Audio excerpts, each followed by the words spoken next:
نحمده ونصلي ونسلم على رسوله الكريم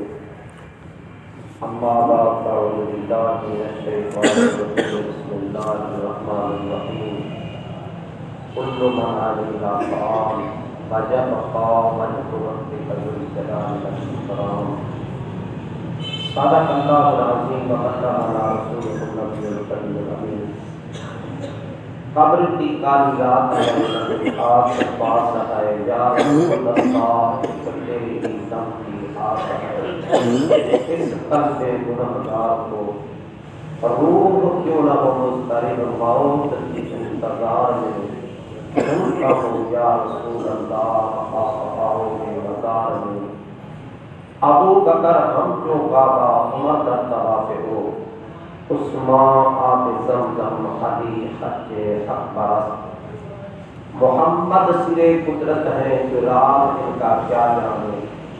محمد سرے قدرت ہے جو راز ان کا کیا جانے شریعت میں جو بندہ ہے حقیقت میں خدا جانے واجب احترام سامعین کرام اللہ رب العزت کی حمد و ثنا کے بعد لاکھوں کروڑوں بے شمار درود سلام امام الانبیاء حضور سرور کائنات تاجدار رب و سید عالم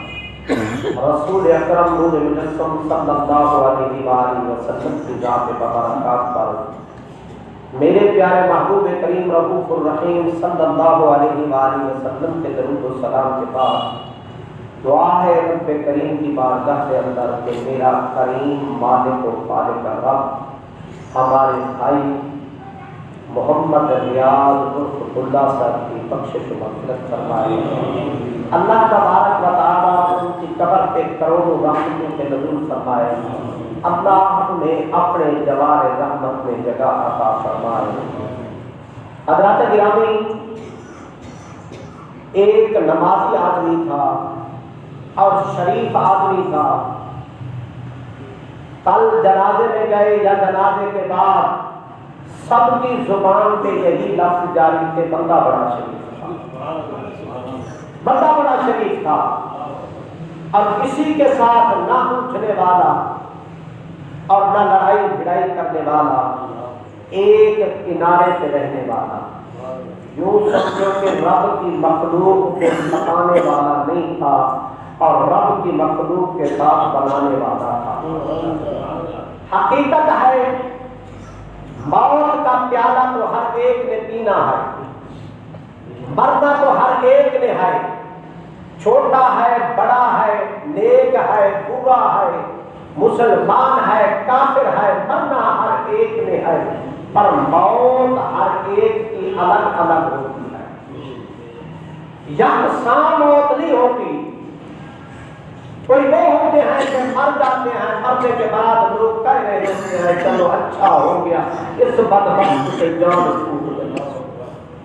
کچھ وہ ہوتے ہیں کہ دنیا سے جاتے ہیں تو پیچھے رہنے والے روتے ہی رہتے ہیں بس ان کی یادیں ہی دل کے اندر رہ جاتی ہیں کہ وہ یاد یہ کرتا تھا یہ کرتا تھا یہاں بیٹھتا تھا یہاں پہ نماز پڑھا کرتا تھا یہاں پہ تسبیح پڑھا کرتا تھا یہاں پہ بیٹھ کر یہ اللہ اللہ کرا کرتا تھا اللہ کا ذکر کیا کرتا تھا میرے رب اور خالق و مالک کو یاد کیا کرتا تھا میرے رب کے پیارے محبوب حضرت محمد رسول اللہ صلی اللہ علیہ وآلہ وسلم پر بیٹھ کر درود پڑھا کرتا تھا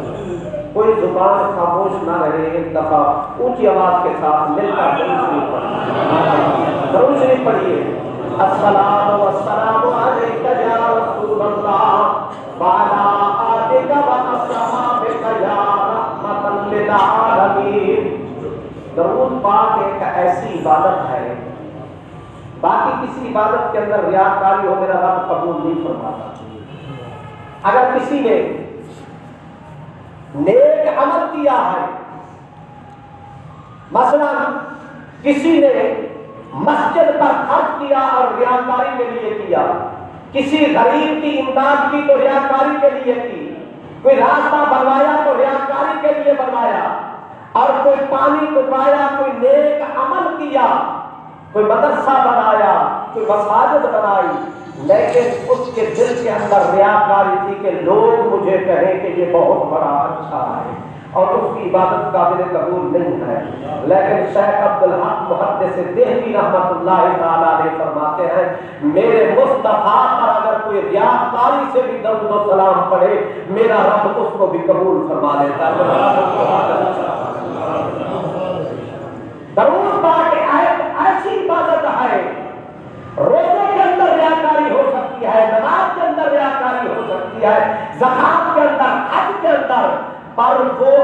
مالک بے نیاز ہے، تمہارے سجدے قبول کرے نہ کرے، زکات تمہاری قبول کرے نہ کرے، حج بیت اللہ کا تمہارا قبول کرے نہ کرے، بیت اللہ کی حاضری قبول ہو یا نہ ہو،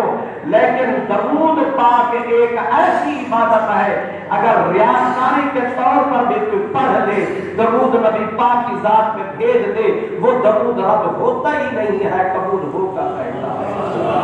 اس کی وجہ کیا ہے؟ وجہ یہ ہے کہ عبادت ایک ایسی عبادت ہے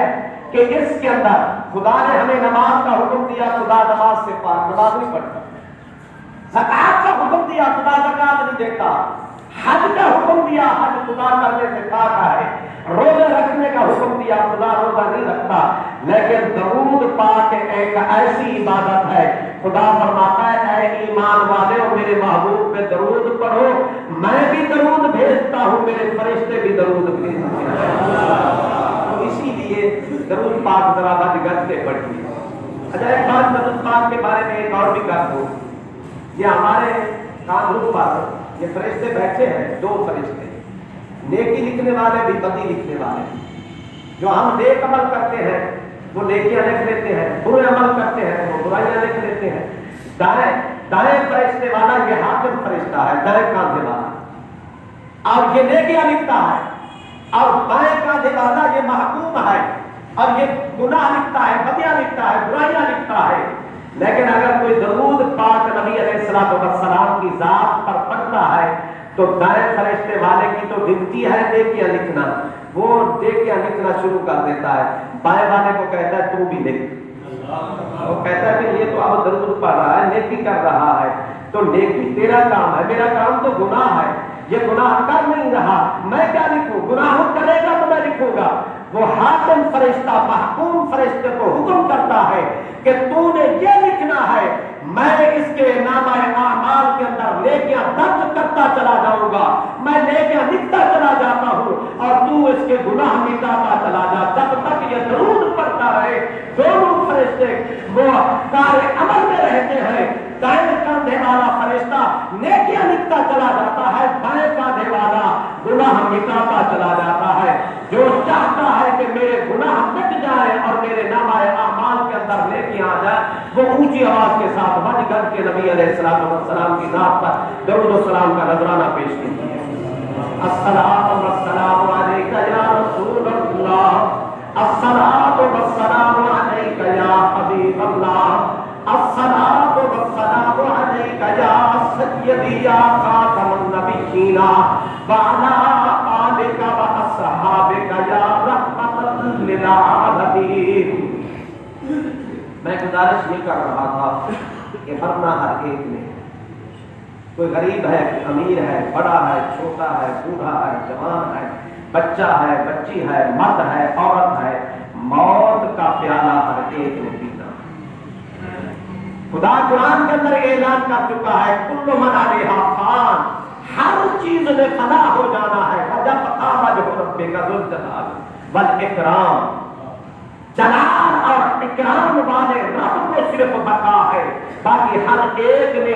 موت کا پیالہ پینا ہے اور فنا ہو جانا ہے۔ یہ زمین، یہ آسمان، یہ فرشتے، یہ انسان، یہ جانور، یہ چرند پرند درند، ہر ایک نے ایک دن فنا ہو جانا ہے۔ کل من علیہا فان، اور پھر وہاں پہ رب کی بادشاہی چلے گی، حکومت چلے گی تو میرے رب پہ نیاز رب کی چلے گی، اور اعلان ہوگا تو صرف ایک اعلان ہوگا للہ الواحد القہار۔ ہائے کوئی آج اعلان کرنے والے کہ میں شہنشاہ ہوں، میں بادشاہ ہوں، آج ہے تو کوئی کرے بادشاہی اور ملک کا اعلان۔ اگر بادشاہی ہے تو صرف قہار جبار رب کے لیے ہے۔ اور پھر اس وقت 2:15 پہ سورج آ چکا ہوگا، زمین تابے کی بن چکی ہوگی، ہر ایک پسینے کے اندر فرق ہوگا۔ خدا نہ کرے، خدا نہ کرے، نبی علیہ الصلوۃ والسلام کی بارگاہ میں پوچھا گیا، یا رسول اللہ صلی اللہ علیہ وآلہ وسلم، جہنم کی سب سے ہلکی سزا کیا ہے؟ جہنم کے اندر جو جائے گا، مثلا کچھ وقت کے لیے مسلمان اپنے گناہوں عمل کی کرتوتوں کے باعث خدا نہ کرے وہ چلے جائیں، تو پھر نبی علیہ الصلوۃ والسلام سے صحابہ کرام نے عرض کی، اے اللہ کے محبوب امام الانبیاء، آپ یہ فرمائیں جہنم کی سب سے ہلکی سزا کیا ہے، عذاب کیا ہے؟ نبی علیہ الصلوۃ والسلام نے فرمایا جہنم کا جوتا پہنا دیا جائے گا جہنم کو، یہ سب سے ہلکی سزا ہے، جہنم کا جوتا پہنا دیا جائے گا۔ یا رسول اللہ صلی اللہ علیہ وآلہ وسلم، اس سے صرف پاؤں جلیں گے، پاؤں کو سزا، باقی جب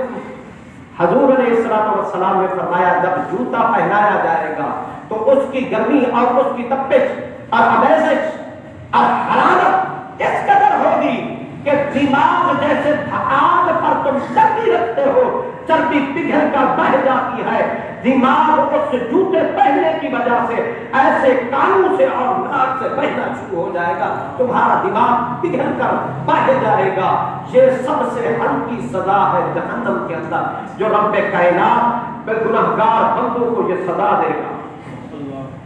اور نبی علیہ الصلوۃ والسلام کا ارشاد گرامی ہے، حضور علیہ الصلوۃ والسلام نے فرمایا ایک لڑکا، ایک بندہ اپنے ماں باپ کا بڑا نافرمان تھا، گنہگار تھا، مجرم فاسق تھا، دعا کرو اللہ تعالیٰ ماں باپ کی نافرمانی سے ہر مسلمان کو ہر مسلمان۔ حضور فرماتے ہیں وہ ماں باپ کا نافرمان تھا، قیامت کا میدان لگا، معاشر کے میدان کے اندر نافرمان تھا، گناہ زیادہ ہو گئے، نیکیاں کم پڑ گئی، نافرمانی کے باعث، ماں باپ کی نافرمانی کرنے کی وجہ سے۔ اب اللہ آپ اگر حاکمین کا جو فیصلہ ہے اس فیصلے کے مطابق فرشتے اس کو جہنم کی طرف گھسیٹ کے لے کے جا رہے ہیں، راستے کے اندر دیکھتا ہے کہ اس کا باپ بھی جہنم کی طرف جا رہا ہے، فرشتوں کو کہتا ہے کہ فرشتے رک جاؤ، مجھے میرے اپنے رب کے ہاں التجا کر لیں، ٹھیک ہے میں جہنمی ہوں، 2 منٹ سے لیٹ ہو جاؤں گا، اور بے یاد رب کی بارگاہ کے اندر لے درخواست پیش کر لیتے ہیں۔ فرشتے اللہ کے حکم کے پابند ہیں، اللہ فرمائے گا فرشتے رک جاؤ، لے آؤ، آ گیا، اللہ فرمائے گا ہاں تو نے یہ گناہ نہیں کیا، یہ نہیں کیا، یہ نہیں کیا، یہ نہیں کیا، ماں باپ کا نافرمان نہیں تھا، بدبخت نہیں تھا، تو اقرار کرے گا جی یار میں تھا، یہ تمام گناہ میں نے کیے، نمازیں نہیں پڑھتا تھا، روزے نہیں رکھتا تھا، زکات نہیں دیتا تھا، ماں باپ کی نافرمانی کرتا تھا، بڑا گستاخ بے ادب تھا، جتنا ماں باپ کو میں نے ستایا ہے مجھے بھی پتا ہے، میں ماں باپ کا بڑا نافرمان تھا۔ اللہ فرمائے گا پھر اب کیا بات ہے؟ وہ عرض کرے گا کہ اے اللہ میں بھی جہنم میں جا رہا تھا اور میرا باپ بھی جہنم میں جا رہا ہے، اے اللہ میں بھی جہنم میں جا رہا ہوں اور میرا باپ بھی جہنم میں جا رہا ہے، اے اللہ دنیا میں تو میں اپنے باپ کے ساتھ کوئی وفا نہیں کر سکا، تو نیکی نہیں کر سکا، نہ فرمانی، اور ستاتا رہا، دکھاتا رہا، اس کے دل کو زخمی کرتا رہا، اے اللہ اب وہ بھی جہنم میں جا رہا ہے، میں بھی جہنم میں جا رہا ہوں، مہربانی کر، التجا تو کریم ہے، کرم فرما، رحم فرما، اور میرے باپ کو تو جہنم کی بجائے جنت کے اندر بھیج دے، اور اس کے تمام جو عذاب ہیں، جو تکلیفیں ہیں، اس کی جو گناہگاریاں ہیں، وہ سارے گناہ میرے کھاتے میں ڈال دے، اور میری سزا کو بڑھا دے، میرے عذاب کو بڑھا دے۔ اے اللہ، میرے باپ کو جہنم میں نہ بھیجا، میرے باپ کو جنت کے اندر بھیج۔ اللہ تبارک و تعالیٰ کی رحمت جوش میں آئے تو محتاج ہو کر اتنا یہاں پہ قہاری جباری کے اعلان ہو رہے ہیں، للہ الواحد القہار کے اعلان ہو رہے ہیں۔ آج کوئی یہاں پہ خشکبائی نہیں ہے، کوئی بات ہی نہیں کرتا۔ آج اس وقت بھی تمہیں اگر باپ کے ساتھ نیکی یاد آ گئی ہے، جا اپنے باپ کا ہاتھ پکڑ کے تم بھی جنت میں چلا جا اور اپنے باپ کو بھی جنت میں لے جا، وہ بھی جنت میں چلا جا اور اپنے باپ کو بھی جنت میں لے جا۔ اور نبی علیہ الصلوۃ والسلام کے ارشاد گرامی ہے، ایک بندہ قیامت کے دن جب قبر سے اٹھے گا، قیامت کے دن نامہ اعمال کے اوپر جائے گا، ترازو پر جائے گا تو دیکھے گا پیچھے سے نیکیوں کے انبار ہے، پہاڑوں کے برابر نیکیاں ہیں، اور وہ نظر ڈالے گا، وہ کہے گا کہ اے اللہ یہ نیکیاں میں نے تو نہیں کی، یہ نیکیاں جو پہاڑوں کے برابر میرے پاس آئی ہے یہ میں نے تو نہیں کی، میری زندگی تو پہلے ختم ہو گئی تھی، میں نے تو اتنا نیکیاں کی تھی، یہ نیکیاں یہ کہاں سے آئی ہیں؟ اللہ رب العزت کے محبوب کریم صلی اللہ علیہ وآلہ وسلم اپنی قدس کی پتی والی زبان کو جنبش اور حرکت دیتے ہوئے فرمایا، سرکار نے بے استغفار والا دیکھا لکھ۔ حضور علیہ الصلوۃ والسلام نے فرمایا، تیری اولاد کے استغفار اور بخشش طلب کرنے کی، جو وہ بخشش طلب کرتی رہی ہے، وہ دعائیں مانگتی رہی ہے، مغفرت طلب کرتی رہی ہے، تیرے حق میں جو جو دعائیں مانگتی رہی ہے، میں رب ان کا ذخیرہ کرتا رہا ہوں۔ آج میں وہ رب تمام ذخیرہ بنا کر اور تیری بخشش کا سامان بنا رہا ہوں، اور یہ تیرے پیچھے تیرے ماں باپ، تیری اولاد نے جو تیرے حق کے اندر دعائیں کی ہے، جو عبادتیں نفلی کر کر کے تیری روح کو ایثار ثواب کرتی رہی ہے، اور یہ وہ نیکیاں ہیں۔ ماشاءاللہ الحمدللہ آج کل تو ہمارا دور بڑا اچھا دور ہے، کچھ لوگ تو ایثار ثواب کے قائل نہیں ہیں، ایثار ثواب کے قائل نہیں ہیں۔ دیکھیے کہ ہم وہ کہتے ہیں کہ یہ غیر اللہ کے لیے کچھ نہیں کرتے، صرف عبادت ہے تو اللہ، ہم بھی یہی کہتے ہیں کہ عبادت اللہ کی کرتے، عبادت اللہ کی کرتے ہیں۔ اللہ جو ہمیں اجر و ثواب عطا فرماتا ہے وہ ہمارا حق ہے۔ اللہ قرآن کے اندر اعلان فرما رہا ہے، فَمَن يَعْمَلْ مِثْقَالَ ذَرَّةٍ خَيْرًا يَرَهُ وَمَن يَعْمَلْ مِثْقَالَ ذَرَّةٍ شَرًّا يَرَهُ۔ ذرہ بھر کی نیکی بھی خدا تمہاری سائے نہیں کرے گا، اور ذرہ بھر کی برائی بھی خدا تمہیں اس کی سزا دے گا۔ قرآن کا اعلان ہے، نیکی عبادت تو ہم رب کی کرتے ہیں، اور جو خدا ہمیں ثواب عطا فرماتا ہے اس کے مالک ہم ہوتے ہیں، ہمارے ملک کے اندر آ جاتا ہے، جو چیز ہمارے ملک کے اندر آ جائے جس کو چاہے ہم دیں، ہماری مرضی ہے۔ مطلب یہ کون کہتا ہے کہ یہ سب کی جو مال و دولت ہے، یہ اولاد ہے، یہ مکان ہے، یہ کوٹھیاں ہیں، یہ محل ہے، یہ کاروبار ہے، یہ تجارت ہے، یہ گاڑیاں ہیں، یہ کس کی ہیں؟ اللہ کے عطا کردہ طاقت سے خدا نے ہمیں مالک بنایا، ہمیں خدا نے عطا کیا ہے، اور ہم یہ گاڑی اگر کسی کو دے تو کیا اعتراض؟ مکان کسی کو دے دے تو کیا اعتراض؟ اعتراض تو اس پر ہونا چاہیے کہ جس کے ہم مالک نہ ہو۔ جب خدا نے ہمیں ثواب عطا فرما دیا ہے اور وہ ثواب ہم اپنے باپ کو بخشے، اپنی ماں کو بخشے، اپنے عزیز و اقارب کو بخشے، اس کے اندر کیا حرج ہے؟ اس کے اندر کیا حرج ہے؟ اسی طرح دیکھیے کہ قربانی ہم کرتے ہیں کہ نہیں کرتے؟ قربانی کرتے ہیں، نام رکھتے ہیں کہ یہ فلاں کی قربانی، فلاں کی طرف سے، فلاں کی طرف سے، فلاں کی طرف سے۔ اگر نام نہیں رکھو گے تو قربانی ادا نہیں ہوگی۔ حصے پر نام کرتے ہو اور وہ قربانی ہو جاتی ہے۔ قربانی ہونے کے بعد دیکھو کہ وہ ہلکا موٹا تازہ جانور ہم ذبح کرتے ہیں، اس پر تکلیف پڑھتے ہیں، بسم اللہ اللہ اکبر ہم نے قائم کر دیا، نیکی تھی، خدا نے ہمیں حکم عطا فرمایا تھا کہ قربانی کرو، ہم نے اب قربانی کر دی ہے، عبادت ہو گئی ہے، اللہ کی فرما برداری ہو گئی ہے، قربانی ادا ہو چکی ہے، اب گوشت کھال یہ ہم مالک ہیں۔ خدا نے تو یہ خدا کو تو ضرورت نہیں ہے، خدا تو بے نیاز ہے، گوشت سے بھی، ہڈیوں سے بھی، اور پاؤں سے بھی، اور گوشت سے بھی، اور گوشت کے 3 حصے بناؤ، تمہاری مرضی، اگر ضرورت ہے تم کو سارا کھا جاؤ، اتنا تمہاری فیملی ہے کہ 2 ٹائم کا کھانا بنتا ہے تو کھا جاؤ، 3 ٹائم کا کھانا بنتا ہے تو کھا جاؤ، تمہاری مرضی۔ تم اپنے سجنوں کو دو، عزیز و اقارب کو دو، دوستوں کو دو، یاروں کو دو، اپنے احباب کو دو، حالانکہ عبادت تو ہو گئی ہے۔ جب تم نے بسم اللہ اللہ اکبر کہا، تکبیر گلے پر چھری پھیری ہے، عبادت تمہاری ہو گئی ہے، اب گوشت پوشت کے مالک تم ہو، جس کو چاہو تم عطا کرو، جس کو چاہو نہ دو۔ اسی قدر نیکی تو ہم خدا کی کرتے ہیں، نفل پڑھتے ہیں تو اللہ کے پڑھتے ہیں، سجدہ کرتے ہیں تو بے نیاز رب کی بارگاہ کے اندر کرتے ہیں، زمین نیاز جھکاتے ہیں تو بے نیاز رب کے ہاں جھکاتے ہیں، لیکن اللہ جو وہ اجر و ثواب ہمیں عطا فرماتا ہے، اب ہم وہ اجر و ثواب جو خدا نے عطا فرمایا ہے، ہم اپنے ماں باپ کو بھیجیں، ہم اپنے بہن بھائیوں کو بھیجیں، عزیز و اقارب کو بھیجیں، دوست و احباب کو بھیجیں، رشتہ داروں کو بھیجیں، بوڑھوں کو بھیجیں، جوانوں کو بھیجیں، وہ ہماری مرضی ہے، خدا نے ہمیں حق عطا فرما دیا ہے۔ اسی قدر قربانی نبی علیہ السلام نے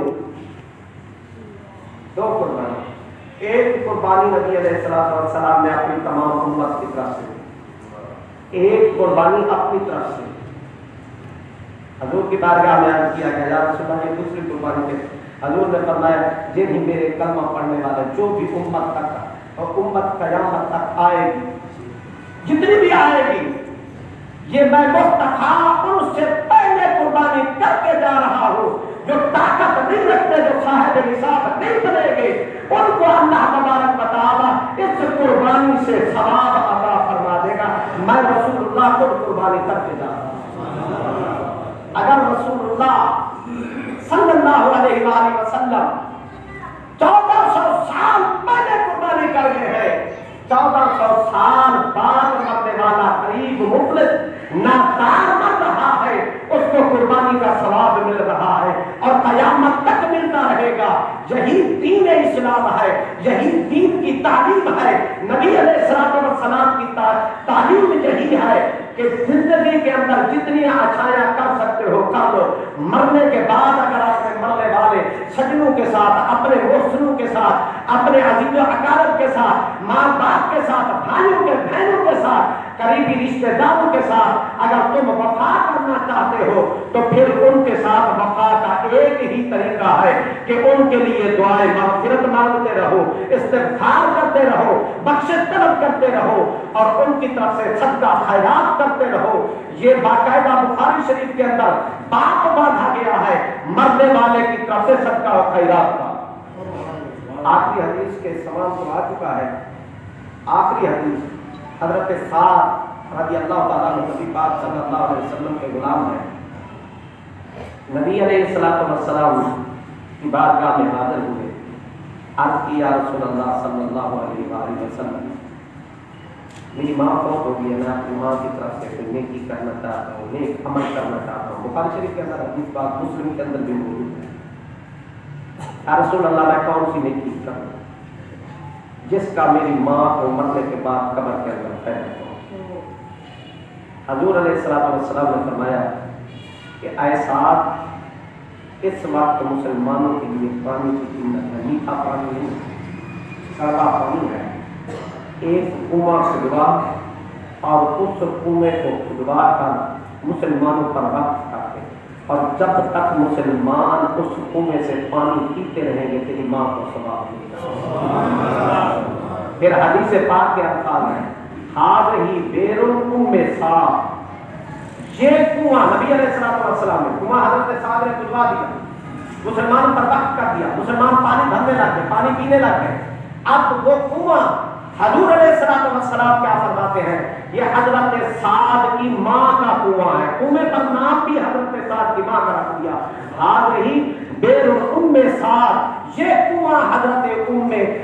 سعد کا ہے، سعد کی ماں کا کنواں ہے. حضور علیہ السلام نے فرمایا ہے اور نبی پاک کی تعلیم یہی ہے. حالانکہ کنواں تو وہ وہاں کھودا گیا، ماں تو قبر کے اندر پہنچ گئی. تو پتا چلا نبی علیہ السلام کا کہ قبر کے اندر پہنچنے کے بعد بھی اگر کوئی پیچھے سے نیکی کرتا ہے تو قبر والے کو وہاں پہ ثواب ملتا ہے. بلکہ قبر کے اندر پہنچنے کے بعد ایک بندہ قیامت میں آئے گا. یہ تو ماں باپ ہے، عام بندے کے ساتھ بھی کوئی تھوڑی سی بھلائی کرو، اس کا بھی اللہ اجر ضائع نہیں کرتا. ایک بندہ آئے گا ترازو پر، عمل تولے جائیں گے، نیکیاں کم گناہ سے. اب وہ ذلت و رسوائی کی طرف، جہنم کی طرف، عذاب جہنم کی طرف جانے لگا ہے. تو فرشتے لے کے جانے لگے. اللہ نے فرمایا رک جاؤ. اللہ نے فرمایا وہ پوٹلی لے گئے. فرشتے کو پوٹلی لے کر آئے، ایک چھوٹی سی کٹڑی لے کر آئے اور اس کو نیکیوں والے پلڑے میں رکھ دیا جائے گا. نیکیاں پڑھ جائے. اب جنت کا حکم مل گیا، وہ جنت میں لے جانے لگے. اب وہ حیران ہے، تعجب کر رہا ہے کہ یہ کیا چیز تجسس ہے. جس چیز سے میں ذلت سے بچ گیا، رسوائی سے بچ گیا، عذاب سے بچ گیا، جلنے سے بچ گیا، اور وہ آگ جو پتھروں سے گرم کی جائے اس آگ سے بچ گیا. تجسس دل میں تو خیال ہوتا ہے کہ دیکھتا تو صحیح، پتہ تو کرتا کہ یہ ہے کیا. فرشتوں کو کہا فرشتے مجھے دیکھ تو نہیں تو یہ ہے کیا چیز. آپ فرشتے کہیں گے وہ پوٹلی کھولیں گے تو پوٹلی کے اندر سے مٹی نکلے گی. اللہ فرمائے گا، حضور علیہ السلام نے فرمایا کہ تو ایک مسلمان کی قبر پر سے گزر رہا تھا اور قبر ٹوٹی پڑی تھی، قبر پھٹ گئی تھی، اب تو نے اس مسلمان کی قبر کو صحیح کر دیا تھا، درست کر دیا تھا تاکہ اس پر کتے بلے پیشاب نہ کرے اور اس پر بندے پاؤں نہ رکھے، یہ پاؤں سے پیمان نہ ہو، یہ ذلت سے بچ جائے قبر. اور تو نے اس اپنے بھائی کی قبر کو دوبارہ بنا دیا تھا تاکہ یہ پیشاب وغیرہ سے، یہ ان چیزوں سے بچ جائے. اور یہ وہ نیکی تھی جو تم نے قبر پر مٹی ڈالی تھی. میں رب نے فرشتوں کو فرما دیا تھا کہ اے فرشتوں اس کو باندھ دو اور پوٹلی بنا کے رکھ دو. قیامت کے دن جب تک میزان لگے گا، محشر کا میدان ہوگا اور تمام مخلوق میرے سامنے ہوگی، اور اس دن جب اس کے نامہ اعمال تلے گا نیکیوں والے پلڑے میں رکھ کر میں رب اس کی بخشش کا سامان بناؤں گا. یہ وہ کوئی اور چیز نہیں ہے. اچھا یہ بتاؤ کہ قبر والے کو اوپر قبر کا کوئی فائدہ ہے؟ پکی قبر بناؤ، کچی بناؤ، مکان بناؤ، محل بناؤ، قبر والے کو کوئی فائدہ ہے اس کا؟ بڑی پکی قبر بنی ہوئی ہے، چونا گچ کو، لیکن مرنے والے کو تو قبر کے اوپر کا کوئی فائدہ نہیں ہے. مرنے والے کو تو قبر کے اندر جو نیک عمل کر کے گیا ہے، نیکیاں ہیں، ان کا فائدہ ہے، اور وہ نیکیاں جو کرے گا اس کا قبر والے کو فائدہ ہے. اگر ایک نبی علیہ السلام کے کلمہ پڑھنے والے کی قبر کو صحیح کرتا ہے، درست کرتا ہے، اللہ رب العزت اس کا، حالانکہ قبر کے والے کو کوئی فائدہ نہیں ہے، لیکن اللہ تبارک و تعالی اس نیکی کو جو مخلوق خدا کے ساتھ صرف قبر درست کرنے کی ہے، مخلوق خدا کے ساتھ یہ بھلائی کی ہے، اللہ اس کو بھی ضائع نہیں فرمائے گا. قیامت کے دن اللہ تبارک و تعالی اس مٹی کو بھی اس کی بخشش کا ذریعہ اور نجات کا باعث سبب بنائے گا. تو دعا ہے اللہ تبارک و تعالی کی بارگاہ کے اندر کہ الحمدللہ شعلے تمام سامان آ چکا ہے. اللہ تبارک و تعالی ہم سب کو عمل صالح کرنے کی توفیق عطا فرمائے. اللہ رب العزت ہمارے بھائی محمد ریاض اور اللہ مرحوم کی بخشش و مغفرت فرمائے. اللہ تبارک و تعالی ان کی قبر پر کروڑوں رحمتوں کے نزول فرمائے. اللہ تبارک و تعالی اس کی تمام سیئات کو حسنات کے اندر بدل کر میرا رب اس کی قبر کو جنت کا باغ بنائے. وآخر دعوانا الحمدللہ.